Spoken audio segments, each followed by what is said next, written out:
नमस्कार, the federal देश में आपका स्वागत है। मैं हूं ललित राय। आज हम लोग एक खास विषय पे बात करेंगे जो यूपी विधानसभा से उसका ताल्लुक है। सोमवार का दिन था, 24 फरवरी। कल विधानसभा में, यूपी विधानसभा में महाकुंभ की व्यवस्था अव्यवस्था यानी कि महाकुंभ 2025 पे चर्चा कर रहे थे और योगी आदित्यनाथ उसका जवाब दे रहे थे। जैसा कि अब महाकुंभ 2025 अपने समापन के चरण पे है, तो इसको लेकर के एक समाजवादी पार्टी ने मांग भी रखी थी बहुत पहले कि इसके क्योंकि बहुत ज्यादा लोग अभी महाकुंभ में पूरे स्नान करना चाहते हैं, तो उसकी तारीख बढ़ा दी जाए। तो उस पर यूपी के जो चीफ सेक्रेटरी हैं उन्होंने भी ये बोल बोल दिया कि ये कोई पिकनिक नहीं है और बकायदा या नक्षत्रों के हिसाब से ये सब तिथि जो होती है वो निर्धारित की जाती है और बढ़ाया नहीं जा सकता। यानी कि 26 फरवरी को जो महाशिवरात्रि पे स्नान होगा वही अंतिम स्नान है और उसके बाद औपचारिक तौर पे महाकुंभ 2025 के समापन की घोषणा भी कर दी जाएगी। लेकिन उससे पहले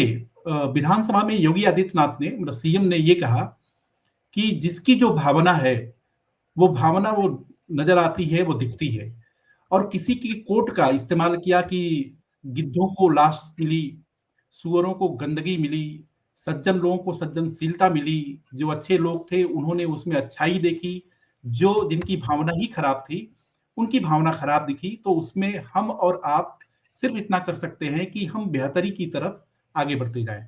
लेकिन बात सिर्फ इतनी सी नहीं है कि यहाँ एक सवाल है कि मुख्यमंत्री के पद पर आसीन व्यक्ति जो संत भी हैं, महात्मा भी हैं, सन्यासी भी हैं, तो इस तरह की बात विधानसभा के पटल पर, विधानसभा के पूरे 401 के बीच में, 401 विधायकों के बीच में अगर इस तरह की बात मुख्यमंत्री के द्वारा कही जाए, तो क्या ये शोभा देती है?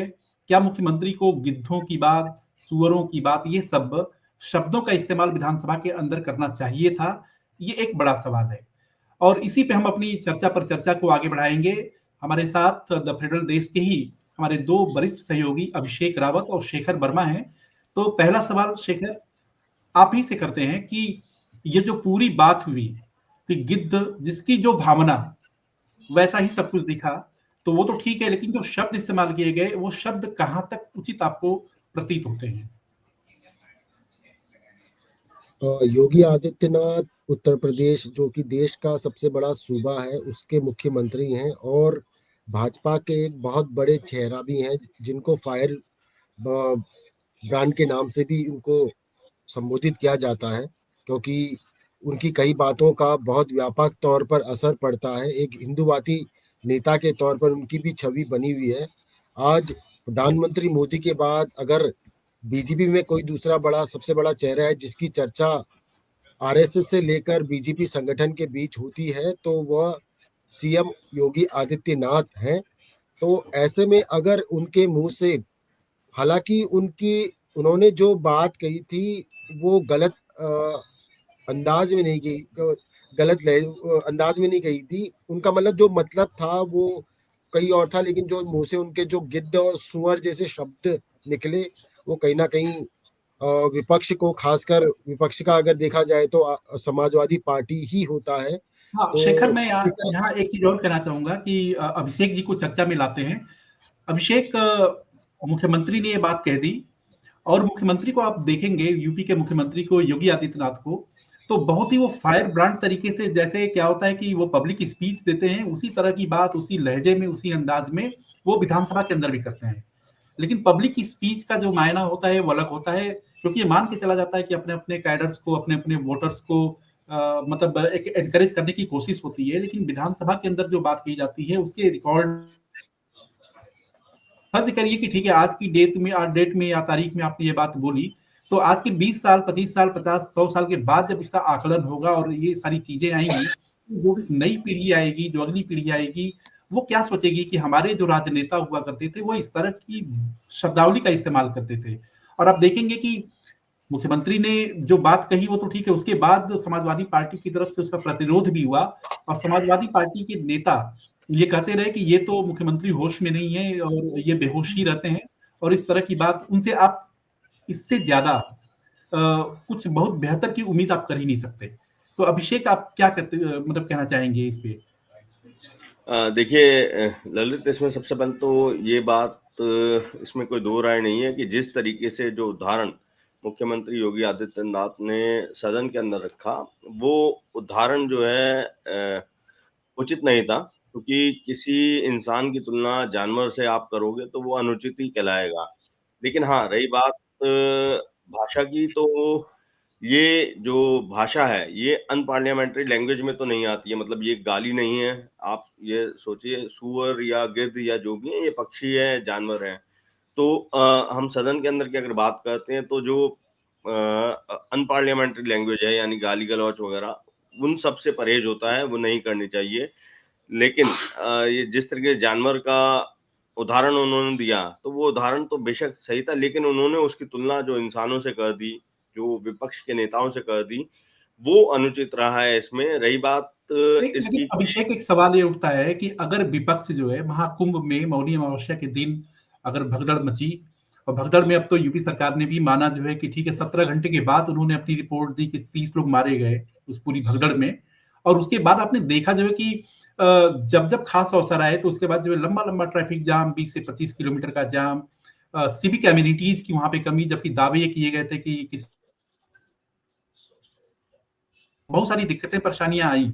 तो यदि विपक्ष ये बात उठाता है, उसकी खामियों को, कमियों को अगर उजागर करता है, तो उसमें विपक्ष का तो काम भी होता है कि वो खामियों को और कमियों को उजागर करे, ताकि सत्ता नहीं, पक्ष और बिल्कुल, सरकार प्रशासन। इसमें तो देखिए, जो भगदड़ हुई थी, उस घटना पे जिस तरीके से काफ़ी घंटों बाद इस बात को एक्सेप्ट करना कि हाँ, उस भगदड़ में इतनी संख्या में लोगों की मौत हुई है, वो तो ज़ाहिर तौर पर लापरवाही का ही नतीजा है, और प्रशासन कहीं न कहीं अपनी जो कमियाँ थी, उसको ढाँकने के लिए उसने इतना समय लिया। वो किस चीज़ को कवर अप करना चाह रहे थे, ये तो प्रशासन ही जानता है, और इसमें उन यूपी सरकार की निंदा भी हुई है, वो बात उचित है। लेकिन हम ये भी इसमें देखेंगे कि कहीं न कहीं विपक्ष जो है, ये सिर्फ़ एक उदाहरण नहीं है, और भी अन्य उदाहरणों की हम बात करेंगे। तो जैसे संख्या की बात करेंगे, संख्या को लेकर एक भ्रमित कर देना जनता को अपने बातों से, इस तरीके का व्यवहार विपक्ष की तरफ से कई और घटनाओं में भी देखा गया है। तो यहाँ पे जो योगी आदित्यनाथ हैं, उन्होंने अनुचित उदाहरण दिया है, इसमें कोई दो राय नहीं है। हम ये भी इसमें कह सकते हैं कि शायद क्योंकि वो खुद एक योगी हैं, और धर्म के काम में वो शायद दिल से जुड़ते हैं। ऐसा हर जो जितने भी आयोजन हुए हैं उत्तर प्रदेश के अंदर, चाहे वो कावड़ का समय हो या फिर ब्रिज की परिक्रमा का समय होता है, तो आप ये देखेंगे कि योगी आदित्यनाथ की तरफ से ऐसे-ऐसे काम किए जाते हैं, जिसकी सराहना धार्मिक स्तर पे होती है। और शायद मुझे लग रहा है कि वो उस भावावेश में आके उन्होंने जो कल सदन के अंदर अपना संबोधन किया, और उसमें जिस तरीके से उन्होंने उदाहरण देते हुए गिद्ध और सूअर की तुलना इंसानों से कर दी, विपक्ष से कर दी, वो अनुचित है, वैसा नहीं करना चाहिए था। उदाहरण देने के लिए और भी चीज़ें हैं, लेकिन यहाँ पर जो उत्तर प्रदेश सरकार का भाव अगर हम समझेंगे, तो उन्होंने यही कहा कि बहुत सारी भीड़ है, और उस भीड़ में विपक्ष ने सिर्फ़ कमियों को जो है ज़्यादा तवज्जो दी है। विपक्ष ने सिर्फ़ जो है कमी को ही जो है जनता के सामने बढ़ा-चढ़ाकर रखने की कोशिश की है। शायद यही उनकी भावना थी। उनका ये नहीं, कहना था लेकिन कि जो लेकिन अच्छाइयाँ हुई अभिषेक, हैं। ये सवाल मैं शेखर से भी करना चाहूँगा कि शेखर, आप ये बताइए कि ठीक है, कि गिद्ध जो शब्द है, गिद्ध जो जानवर है, ठीक है? पक्षी है, तो गिद्ध को कभी भी पॉजिटिव सेंस में उसका इस्तेमाल नहीं किया जाता है। सूअर का जब आप बात करते हैं, तो कहीं न कहीं एक मैसेज जाता है कि आप किसी पर्टिकुलर कम्युनिटी को जो टारगेट भी कर रहे हैं। सीधे, क्योंकि क्या है कि अगर मान लीजिए कि हिंसा जो होती है वो सब शब्दों के जरिए भी होती है। कोई जरूरी नहीं है कि कोई किसी को थप्पड़ मारे, कोई जरूरी नहीं है कि कोई किसी को गाली दे। ये भी हो सकता है कि अच्छे अच्छे शब्दों के जरिए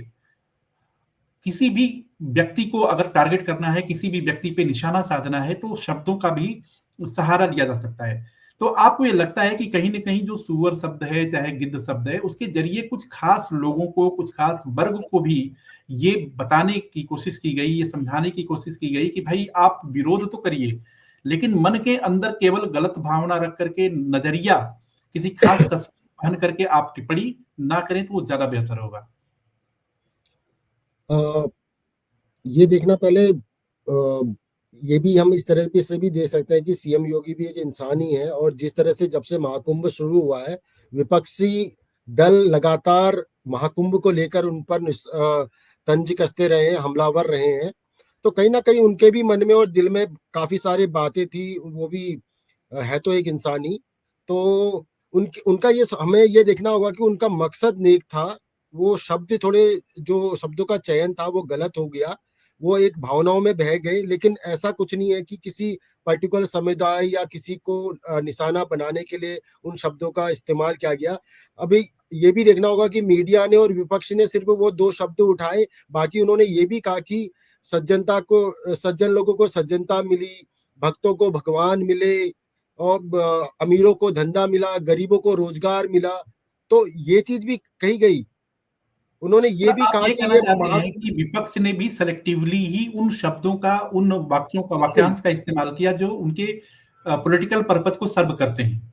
और वो उन बिल्कुल चीजों को इग्नोर कर गए कि जो, और मतलब जैसे अगर गरीबों को रोजगार मिला, अमीरों को धंधा मिला, तो ये भी बात सही है कि अगर अमीरों को धंधा मिला तो उस धंधे का एक पर्कुलेशन भी होता है, नीचे के स्तर पे जाता है और उससे इकोनॉमी डेवलप होती है। अभिषेक, यहाँ पे एक चीज और है कि आप देखेंगे कि यूपी का जो बजट पेश हुआ था वो 8 लाख करोड़ रुपए से ज्यादा का बजट पेश हुआ, ठीक है। और उसके बाद जो है योगी आदित्यनाथ ने कहा, असेंबली में कहा इस बात को, जो है कि इस पूरे महाकुंभ की जो व्यवस्था हुई, ये इससे 3 लाख करोड़ रुपए का उत्तर प्रदेश की इकोनॉमी में एड ऑन होने जा रहा है, ठीक है। तो मतलब यह है कि अगर उसको बिजनेस के ही नजरिए से देखा जाए तो बिजनेस में तो क्या होता है कि ठीक है, अल्टीमेटली उसूल यही होता है कि ज्यादा से ज्यादा मुनाफा कमाया जाए और थोड़ा दाएं बाएं अगर कोई चीज है तो उसको इग्नोर कर दिया जाए। तो क्या सरकार महाकुंभ की जो व्यवस्था की वो केवल उसके इकोनॉमिक एस्पेक्ट को ज्यादा देख रही थी, लिहाजा उनको अगर 30 लोग मर भी जाते हैं, थोड़ी अव्यवस्था हो भी जाती है, थोड़े लोग जो है ट्रैफिक जाम में अगर फंस भी जाते हैं तो क्या फर्क पड़ा है? क्या इस सोच के साथ, इस मनोवृत्ति के साथ ही वो अपनी बात विधानसभा के अंदर रख रहे थे? देखिए, ये तो नहीं कह सकते कि यही मनोवृत्ति उनकी रही होगी कि जो आम जनता को परेशानी हुई है, उसको वो बिल्कुल इग्नोर कर दे। ऐसा कहना तो अनुचित होगा, क्योंकि जो हमारा सरकारी तंत्र होता है या जो हमारी एक निष्ठा या कर्तव्य बनता है, वो ये है कि हमारी वजह से किसी एक भी व्यक्ति को किसी प्रकार का कोई परेशानी नहीं होनी चाहिए। परंतु अब इतना बड़ा ये आयोजन था और यहाँ पर हमने देखा कि काफ़ी संख्या में लोगों ने महाकुंभ में जाकर स्नान किया और पूरे देश से अलग-अलग जगहों से लोग अपने निजी वाहनों से भी पहुँचे और जो सार्वजनिक वाहन है उससे भी पहुँचे। तो हमारे देश में अगर हम बात करेंगे तो जनसंख्या पहले से ही पूरे विश्व में सबसे नंबर 1 पे है और उसके अनुसार उतने संसाधन हमारे पास पर्याप्त नहीं है जनता के जो जनसंख्या है उसके रेशो में। और कहीं न कहीं वही चीज़ जो है हमें महाकुंभ में भी देखने को मिली है, क्योंकि सरकार ने शायद एक गिनीज़ वर्ल्ड रिकॉर्ड बनाने में या फिर जो आपने बात करी 3 लाख करोड़ का जो एक लक्ष्य रख दिया, उसको सोचते हुए ये आयोजन करा, इसका प्रचार-प्रसार करा और लोगों ने उसमें हिस्सा भी लिया है। परंतु जो इतने बड़े आयोजन की जो सुविधाएँ होनी चाहिए थी या जो व्यवस्था होनी चाहिए थी, वो उस हिसाब से पर्याप्त तौर पर वो जनता को नहीं मिली है और आमजन जो वहाँ के मूल निवासी हैं प्रयागराज के, आप देखें कि उनकी तरफ से भी ये शिकायतें आई हैं देखने में कि कइयों ने ये तक शिकायत करी कि देखिए, इतने बड़े आयोजन के चलते जब इतनी संख्या में लोग आए हैं, तो हम अपना जो निजी जीवन है, वो प्रॉपर नहीं जी पा रहे हैं। जैसे ऑफ़िस जाने की बात आई या छात्र-छात्राओं को अपने स्कूल, कॉलेज जाने की बात आई, तो ये आया कि वहाँ पर जो है प्रशासन ने स्कूलों की छुट्टी कर दी है, ऑनलाइन क्लासेस का जो है एक विकल्प वहाँ पे सुझाया गया है। ऐसे लोगों का कहना था कि वो कई दिनों से अपने घर से बाहर प्रॉपर जो काम पे जाना चाहिए, उस हिसाब से नहीं निकल पा रहे हैं। तो ये शिकायतें तो हर दिन लगभग हमारे को सुनने में आई हैं। कई बार तो ऐसे पिक्चर्स भी आए, वीडियोज़ भी आए कि कई किलोमीटर लंबा जाम आपको देखने को मिला है। तो लेकिन इतनी अभिषेक, भारी संख्या यहाँ में जब हम शेखर को मैं फिर लाऊंगा। जो है शेखर, एक चीज बताइए कि जैसे अगर मान लीजिए कि यूपी की पूरी पॉलिटिक्स देखिए, यूपी की पॉलिटिक्स में भारतीय जनता पार्टी का 2017 के इलेक्शन में बम्पर तरीके से आ जाना अपने आप में एक अप्रत्याशित घटना के तौर पे देखा गया। क्योंकि जिस तरह का वहां पे स्ट्रक्चर है, पूरे यूपी का कास्ट स्ट्रक्चर भी देख लीजिए, सोशल स्ट्रक्चर देखिए, उसमें ऐसा लगता था जो है कि बीजेपी के पास जो है उस पूरे सोशल स्ट्रक्चर को अपने ढांचे के हिसाब से ला पाना जो इतना आसान नहीं है, लेकिन वो चीज सामने आई और सरकार बन गई। तो ऐसा नहीं लगता, और 2022 में फिर जो है सरकार रिपीट भी हो गई। तो ऐसे में आपको नहीं लगता कि समाजवादी पार्टी के अंदर इतनी ज्यादा मतलब बौखलाहट है? बीएसपी तो एक तरीके से शांत पड़ी है, वो तो मायावती कभी कभार एक्स पर अपनी बात कह देती हैं, लेकिन ये कि वो सरकार के खिलाफ उनका जो टोन होता है वो बड़ा हल्का ही रहता है। कोई बहुत उनके शब्दों पे आप जाइए तो वो टोन हल्का होता है। तो ये क्या है कि समाजवादी पार्टी की बौखलाहट ही है, क्योंकि 2017 हाथ से निकल गया, फिर 2022 हाथ से निकला, 2024 भी हाथ से निकल गया, यद्यपि उनको 37 सांसद मिले। तो आपको लगता है कि ये बौखलाहट ही है, बौखलाहट की वजह से है कि योगी ने जो बात कही, बीजेपी के नेताओं ने जो बात कही या कहते हैं, उसका पोस्टमार्टम इस तरीके से करो कि उनको ज्यादा से ज्यादा मतलब यूपी में माइलेज मिल सके? बिल्कुल। योगी आदित्यनाथ जो जैसे जो धार्मिक आयोजन करते हैं उसमें बढ़ चढ़कर हिस्सा लेते हैं और उसके लिए कई तरह के बदलाव भी करते हैं। जैसे कांवड़ यात्रा भी होती है तो पूरे जो स्टेट हाईवेज होते हैं या यूपी से गुजरकर जो नेशनल हाईवे होते हैं उनको वन वे कर देते हैं कि जो कांवड़ जाने वाले या आने वाले लोग हैं उनको किसी भी तरह की दिक्कत ना हो। तो और महाकुंभ अभी कल ही योगी जी ने सदन में बताया कि अभी तक 63 करोड़ लोग संगम में डुबकी लगा चुके हैं और महाशिवरात्रि तक 65 करोड़ लोग डुबकी लगाने की उम्मीद है। यानी आप समझ रहे हैं इतनी बड़ी तादाद में, ये तो कल्पना खुद राज्य सरकार ने भी नहीं की होगी कि इतनी बड़ी तादाद में आएंगे। इसीलिए वो जो इंतजाम किए गए थे, कोई भी राज्य सरकार नहीं चाहती कि उसके शासन में इस तरह की घटनाएं हो, जो स्टैम्पेड वगैरह हो। अब जो नई दिल्ली में हुई तो उसमें तो योगी जी की गलती नहीं थी, सीएम योगी की गलती तो नहीं थी ना, वो हो गई। क्योंकि इस तरह की घटनाएं जब उमड़ पड़ती है भीड़ तो ये चीज हो जाती है। लेकिन बस थोड़ा सा दुर्भाग्य ये रहा कि उन्होंने जो ऐलान करने में देरी कर दी, वो थोड़ा सा उस पर शक हुआ। एनालाइज करने की जरूरत होगी। लेकिन जो ये आयोजन किए जा रहे हैं इससे समाजवादी पार्टी को बौखलाहट होना उनका लाजमी है, क्योंकि उनको कहीं ना कहीं अंदेशा है इस तरह की अगर जन समर्थन इस तरह के धार्मिक आयोजन से अगर मिलना उनको शुरू हो जाए और हम इसको डैमेज नहीं करेंगे, इस तरह के आयोजन पे सवाल नहीं उठाएंगे, तो फिर हमारा 2027 में भी सत्ता में आना मुश्किल है। ये एक अच्छा बहुत बड़ा अभिषेक, उनके लिए चैलेंज बना हुआ है। एकदम शेखर, अभिषेक एक बात और बताइए कि जब मतलब ये कहते हैं, मतलब बीजेपी की सरकार कहती है कि भाई सबका साथ सबका विकास ही, सबके साथ न्याय, वो हमारा मकसद है, वही हमारा मूल मंत्र है। और उस स्थिति परिस्थिति में जब कांवड़ यात्रियों पर, कांवड़ श्रद्धालुओं पर फूलों की बारिश होती है, और वहीं पे जब क्या होता है कि जब ईद का मौका आता है, बकरीद का मौका होता है, तो फिर उसके बाद या नमाज का होता है, तो वहां पे आप एकदम तुरंत जो है रवैया बदलता है। मतलब ये है कि ठीक है, हम किसी में कोई अवरोध करने नहीं जा रहे हैं। तो ये एक मुद्दा क्या बीजेपी खुद ही देती है कि समाजवादी पार्टी को, या समाजवादी पार्टी को भी अच्छा लगता है कि जितना एग्रेसिव होकर के हिंदू कैंपेन की बात करेंगे, हिंदू हितों की बात करेंगे, कहीं ना कहीं उनके वोट शेयर उतना ही इंटैक्ट होगा। तो बेहतर है कि एक मुद्दा मिलता रहे और उस मुद्दे को हम खुद भी आगे बढ़ाते रहें। तो क्या ये भी एक साइकी है समाजवादी पार्टी की या विरोधियों की? देखिए, इसमें तो जो आपका प्रश्न है वो तो है ही है। उससे पहले मैं एक और बात रखूंगा कि जैसे योगी आदित्यनाथ है, अभी हमने चर्चा की या मैंने कहा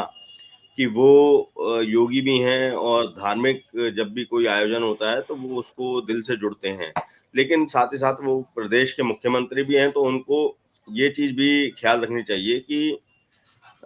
सिर्फ धार्मिक अनुष्ठान ही जो है महत्वपूर्ण नहीं होते हैं, अन्य जो आम जनता से जुड़े जो रोज़मर्रा की ज़रूरतें हैं, रोज़मर्रा के जो काम हैं, उन पर भी सरकार को उतने ही दिल से ध्यान देने की ज़रूरत है। और शायद इसी वजह से विपक्ष जो है कई बार यूपी सरकार की आलोचना करता है, चाहे वो कुंभ जैसा आयोजन ही क्यों ना हो। विपक्ष ने भी इस तरीके से जो आलोचना की उत्तर प्रदेश सरकार की या मुख्यमंत्री योगी आदित्यनाथ के प्रशासन की, उसका उद्देश्य यही था कि जिस तरीके से जब वो जो भगदड़ हुई थी, उसमें जो देरी हुई और मतलब देरी हुई तथ्यों को उजागर करने की या जनता के सामने रखने की,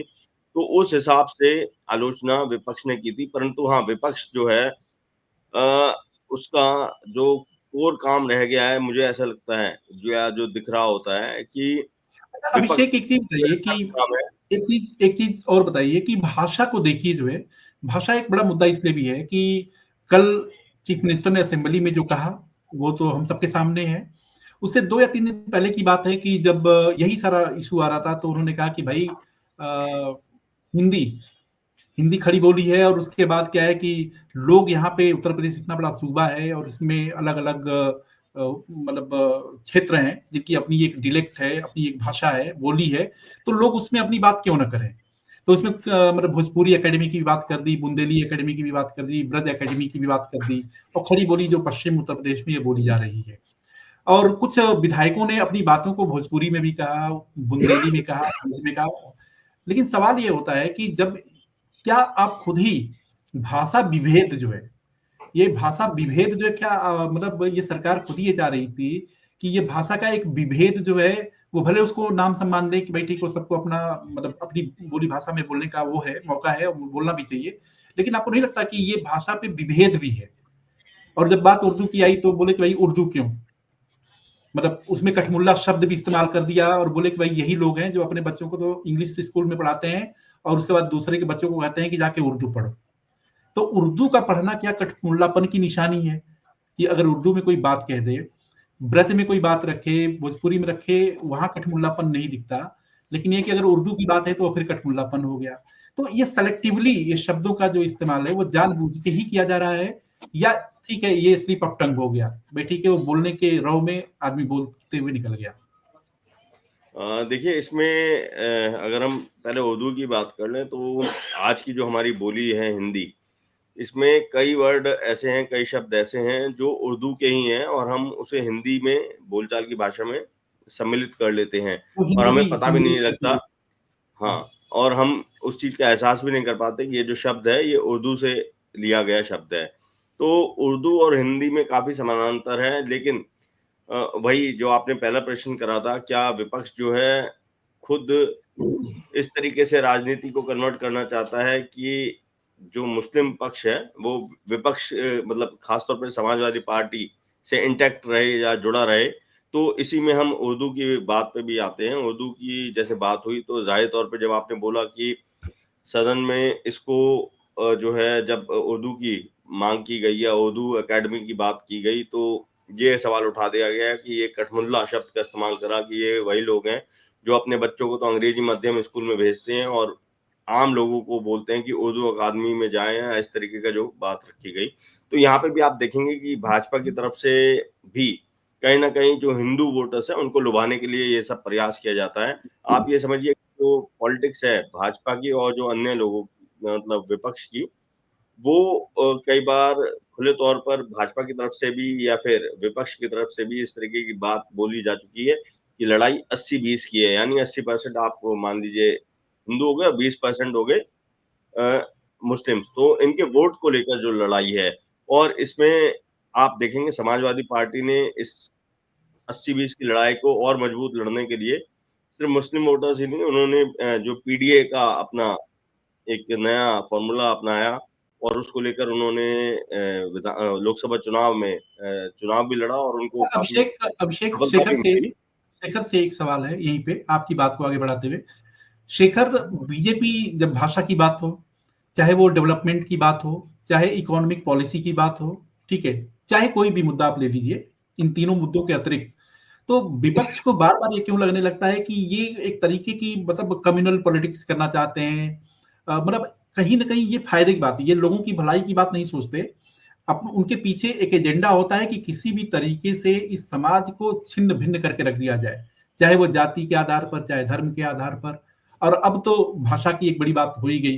कि भाषा मतलब बार बार कहा जाता है कि बीजेपी के नेता जो है ऐसा लगता है कि वो भाषा की डिसिप्लिन जो है, अनुशासन जो है वो अनुशासन विहीन हो गए हैं, उसको खोते वो क्या होता है कि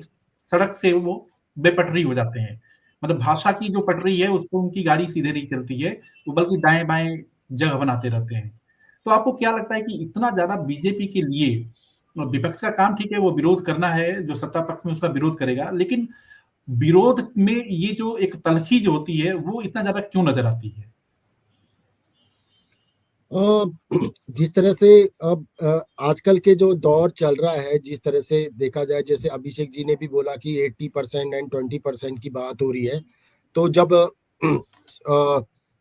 बीजेपी ने ये पूरी तरह से ठान लिया कि नहीं, हम सिर्फ हिंदू वोटों पे ही फोकस करेंगे, उसी को पोलराइज करेंगे, हमें और किसी के, वही योगी आदित्यनाथ ने बीजे यूपी में कर रहे हैं। वो जानबूझ के कुछ ऐसे शब्दों का चयन करते हैं, कुछ इस तरह की दिखाते हैं, क्योंकि आजकल ये है कि इस तरह के कंपटीशन चल रहा है बीजेपी में, खासकर यूपी में देखा जा रहा है कि इस तरह का कंपटीशन चल रहा है कि कौन कितने गलत शब्दों का चयन कर सकता है। क्योंकि गलत शब्दों का चयन करेगा तो वो उतना बड़ा हिंदू नेता है, वो उतना बड़ा फायर ब्रांड है। तो आजकल इस तरह की गंदी और आपत्तिजनक भाषा का जो चयन बीजे ये योगी आदित्यनाथ उनकी सरकार के जो मंत्री हैं या विधायक हैं उनकी तरफ से किया जा रहा है। आपने नहीं शेखर, ये 2017 से सबकी जब तरफ से है, मतलब इसमें आप केवल एक पार्टी की बात नहीं कर सकते। इसमें आप देखेंगे कि जो स्लीप ऑफ टंग टंग कह लीजिए, वो किसी एक की बात नहीं है। अभिषेक, इसमें एक सवाल और होता है कि ठीक है, आप जो इस तरह की भाषा का इस्तेमाल करके आप अपने एक खास जो वोटिंग सेक्शन है उसको आप एड्रेस भी कर सकते हैं, उसको इन्फ्लुएंस भी कर सकते हैं, उसको अट्रैक्ट भी कर सकते हैं। लेकिन ऐसा क्या है कि इनको लगता है कि ठीक है, इस तरह की भाषा को बोल करके तात्कालिक फायदा उठाने की जरूरत है, और आगे 20 25 50 साल 100 साल के बाद क्या होगा वो कौन जानता है। लेकिन ये निश्चित तौर पे ये बात सच है कि राजनीतिक दल रह जाएंगे, वो शख्स जो होंगे वो नहीं रहेंगे। वो तो सभी लोग जो है, कोई नश्वर नहीं है, और वो धीरे धीरे चीजें खत्म हो जाएगी, लेकिन देश तो रहेगा, ये समाज भी रहेगा, समाज अलग अलग बदलाव के दौर से गुजरेगा। तो इस तरह की जो बुनियाद आप जब देंगे, एक नया बच्चा, एक छोटा बच्चा जब वो सुनेगा जो है कि हमारा मुख्यमंत्री इस तरह की भाषा का इस्तेमाल करता है, तो उसको लगेगा कि ठीक है, और हमारे नेता ऐसी बात करते हैं, तो उसमें गलत क्या है। क्योंकि उसको आइडियल वो मानते हैं कि भाई वो कहीं ना कहीं सम्मानित व्यक्ति है, तभी वो जाकर के इस मुकाम पर पहुंचा है, तो वो जो बात कहता है वो ठीक है, और उसको आदर्श वाक्य मान करके लोग अपने जीवन में उसको उतारते भी हैं। तो क्या आपको लगता है कि अल्टीमेटली ठीक है, सत्ता को पाने तक तो ठीक है, लेकिन कहीं ना कहीं ये राजनीतिक दल, राजनीतिक शख्सियत पूरी व्यवस्था को वो डेंट कर रहे हैं, नुकसान पहुंचा रहे हैं? बिल्कुल ललित, ये इसमें कहीं कोई शक शुबा नहीं है कि जो राजनीति का स्तर आज की डेट में चल रहा है, वो सामाजिक तौर पर नुकसानदायक ही है। क्योंकि आप देखेंगे कि आज की अगर हम डेट की बात करें, जो आपसी सौहार्द है, वो बाहरी तौर पर बेशक नज़र आए, लेकिन आप जब जाते हैं जनता के बीच में, जब उनसे दिल की बात उनकी पूछना चाहते हैं, तो फिर उनका दर्द भी निकल के सामने आता है, चाहे वो हिंदू हो, चाहे मुस्लिम हो। अब जैसे मैं दिल्ली विधानसभा चुनाव की बात करता हूँ, मैं मुस्तफाबाद विधानसभा चुनाव में जब ग्राउंड रिपोर्ट करने गया था, लोगों की राय जानने के लिए गया था, क्योंकि वो ऐसा विधानसभा क्षेत्र था जहाँ पर 2020 में जब दिल्ली में सामुदायिक जो हिंसा हुई थी, जो दंगा हुआ था, सांप्रदायिक दंगा हुआ था, उसमें आप देखेंगे कि वो विधानसभा काफ़ी ज़्यादा प्रभावित रही थी। तो वहाँ पर चाहे हिंदू हो, चाहे मुस्लिम हो, उन दोनों ही लोगों ने एक कॉमन शिकायत रखी थी कि अब जो भाईचारा है, आपसी भाईचारा है, वो बचा नहीं है, पहले जैसी बात नहीं है। तो आप ये देखेंगे कि ये इसी राजनीति का एक परिणाम है कि जहाँ पहले हम हिंदुस्तान में, इंडिया की बात करें, तो हिंदू और मुस्लिम कई 100 सालों से एक साथ यहाँ रहते हुए आ रहे हैं, और यहाँ की जो दोनों ही कम्युनिटीज़ की हम बात करेंगे, इनका जो तौर-तरीके हैं रहने के, अगर आप देखेंगे, काफ़ी मिलते-जुलते भी हैं, क्योंकि लंबे समय से सब एक-दूसरे से आ रहे हैं। दोनों ही समुदाय एक-दूसरे के त्योहारों के बारे में अच्छी तरह जानते हैं, और कैसे उसमें शामिल होना है, इस बात को भी जानते हैं, और शामिल होते भी आए हैं। लेकिन आप पिछले कुछ सालों की बात करेंगे तो देखेंगे कि दोनों ही समुदायों ने एक-दूसरे से कहीं न कहीं करनी काटी है, दूरियाँ भी बना ली हैं। दूरियां बना ली। तो ये सारा इसी राजनीति का परिणाम है। अब आप राजनीति की बात करेंगे, चाहे वो पक्ष हो, चाहे विपक्ष हो, यानी भाजपा हो या फिर अन्य विपक्षी दल हों। आप जब भी देखते हैं, चुनाव का समय आता है या वैसे भी जब कोई वक्तव्य देने की बात आती है, तो ये राजनेता सिर्फ़ और सिर्फ़ अपने वोट बैंक को ध्यान में रखते हुए ही सार्वजनिक तौर पर बात कहते हैं। अभी आप दिल्ली विधानसभा के ही मैं चुनावों की बात करता हूँ। राहुल गांधी ने जिस तरीके से दिल्ली में अपनी सभाएँ करी हैं, तो आप देखेंगे कि उन्होंने इस बार जो है टारगेट सिर्फ और सिर्फ मुस्लिम वोट बैंक को साधना रखा। उनकी जो रैलियां हुई या जन संबोधन उन्होंने जहां पर विधानसभा क्षेत्रों में गए, वो उन्हीं इलाकों में गए जहां पर मुस्लिम बहुल्य इलाके ज्यादा आप थे। ये कहना चाह रहे हैं कि कहीं ना कहीं जो राजनीतिक दल हैं, सियासी दल हैं, उनके लिए भाषा केवल है कि वोट को बटोरने का एक तौर और तरीका है। शेखर, यहाँ पे एक सवाल और है आपसे कि जैसे उत्तर प्रदेश में क्या हुआ कि मुख्यमंत्री ने कहा कि भाई अब क्या है कि भोजपुरी जो पूर्वी यूपी का है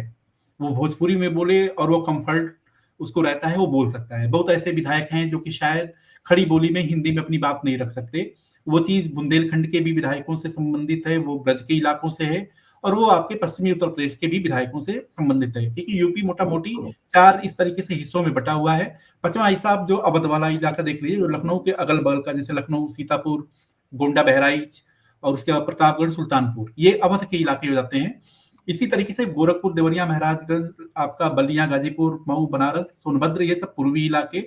पश्चिमी इलाकों में आप सहारनपुर से आइए तो सहारनपुर, शामली, मुजफ्फरनगर, आपका मेरठ, गाजियाबाद, गौतम बुद्ध नगर, फिर आपका अलीगढ़ और आगरा, मथुरा हो जाता है। ठीक है। और बुंदेलखंड में आपका झांसी, जालौन, उरई, कालपी, ये सब है, चित्रकूट है। लेकिन अब सोचिए जो है कि मतलब पश्चिमी उत्तर प्रदेश में कुछ ऐसे शब्द हैं जो कि मैं मतलब सुना हूं कि उसको फ्रिक्वेंटली आम बोलचाल में लोग बोलते हैं,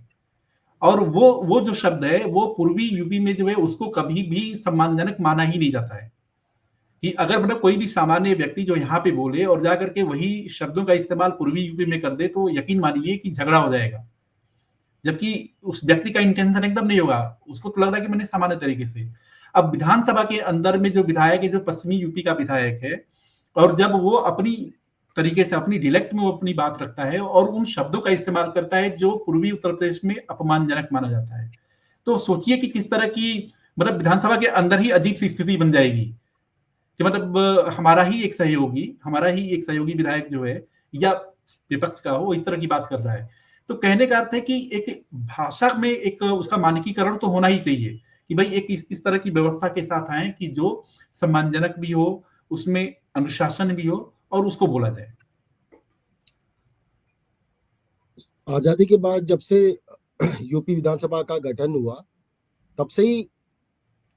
जो सदन में भाषा बोली जा रही है, एक संयमित और एक मर्यादित भाषा बोली जा रही है। और वो चाहे पश्चिमी उत्तर प्रदेश का विधायक हो या पूर्वी उत्तर प्रदेश का विधायक हो, ब्रजी हो, अवधी हो,